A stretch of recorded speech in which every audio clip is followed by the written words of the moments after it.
Hi guys! Magandang araw! Hapon na naman at oras na naman para kumuha ng pagkain ni Lola sa bahay ng aking amo. Araw-araw yan na ginagawa ko tuwing hapon. At syempre, babalik para kunin ang cellphone. Kasi nga walang taga-video. Ganun talaga pag walang taga-video. So, yun nga, hapon na naman nga. At kukunin ko na naman ang pang-dinner ni Lola sa bahay ng amo ko. Hindi kasi ako nagluluto ng pagkain ni Lola. Pagkain ko lang niluluto ko. Bahala ko sa buhay ko. So, tuwing hapon, pupunta ako sa bahay ng amo ko para kunin ang dinner ni Lola. Sa tanghali naman, wala akong time para lumabas kasi hindi ko pwedeng iwanan si Lola mag-isa sa bahay. Hindi na kasi pwedeng, hindi na siya nakakapaglakad. Nakakapaglakad naman, kaya lang kailangan ng alalay kasi half body niya is paralyzed. Lengthwise. So, pag tanghali, hinahatid ng amo ko yung pagkain ni Lola sa bahay. Hindi ko na kailangan lumabas. Gabi lang talaga. Medyo malapit lang naman yung bahay ng amo ko. Dalawang kanto lang. Mga lang, 5 minutes lang siguro lakad. Sobrang lapit. Tapos malapit pa sa Family Mart. Pero minsan hindi ako pumupunta dyan sa Family Mart kasi baka makita niya ako. Kasi minsan tumatakas lang ako para bumili ng Coke. Kaya ako may time sa gabi para kumuha ng dinner ni Lola. Natutulog siya 6 p.m. to 8 p.m. Tapos babangon siya para kumain. Manonood ng TV hanggang 1:00 to 2:00 ng madaling araw. Ganon siya ka-addict sa TV. Tapos pagpapatayin ko yung TV, nagagalit siya. Nasama ng tingin niya sa akin. Pag pinipilit ko siya matulog, sabi ko matulog ka na. Inaantok na ako.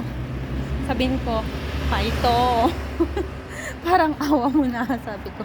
Paito ni. Sabi ko, kuya Shuchalo. Kuya Shuchalo. Sabihin ko sa kanya ganyan. Ibig sabihin, gusto na matulog. Naantok na ako.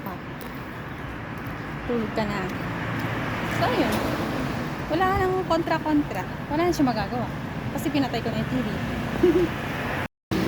So, ayan na yung bahay ng amo ko. Malapit siya sa Family Mart. Ito yung harap nila. So, kailangan ko nang patayin yung video ko. So, nakuha ko na yung dinner. Pauwi na ako. O, diba? Ang bilis. Dalawang kanto lang eh. Tapos mabilis pa ako maglakad.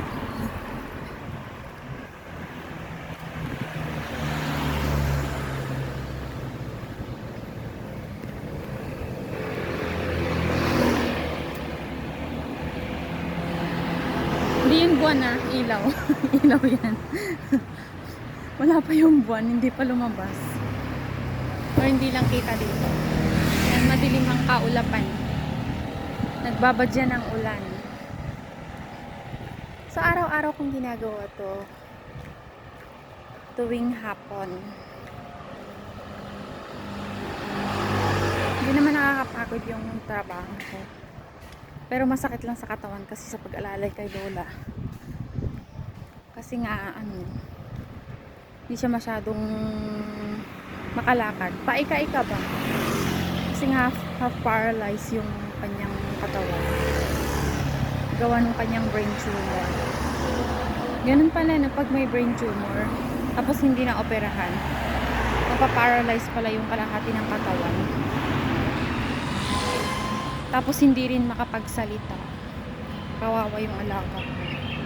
Tapos hindi rin siya marunong magsenyas. Kaya minsan nahihirapan ako. Pero nagigets ko naman yung ibang sinasabi niya. Malapit na ako sa bahay. Yung bahay pala ng alaga ko, malapit sa lotohan. Yan. Kung gusto kong tumaya, kaya lang walang pantaya. Walang pera. Wala pang sahod. Oops, may lalabas na sasakyan.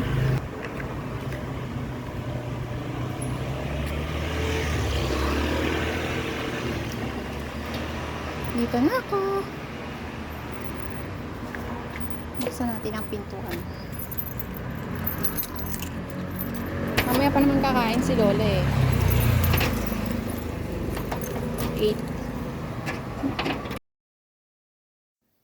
At yan lamang po for today's vlog. Thank you for watching.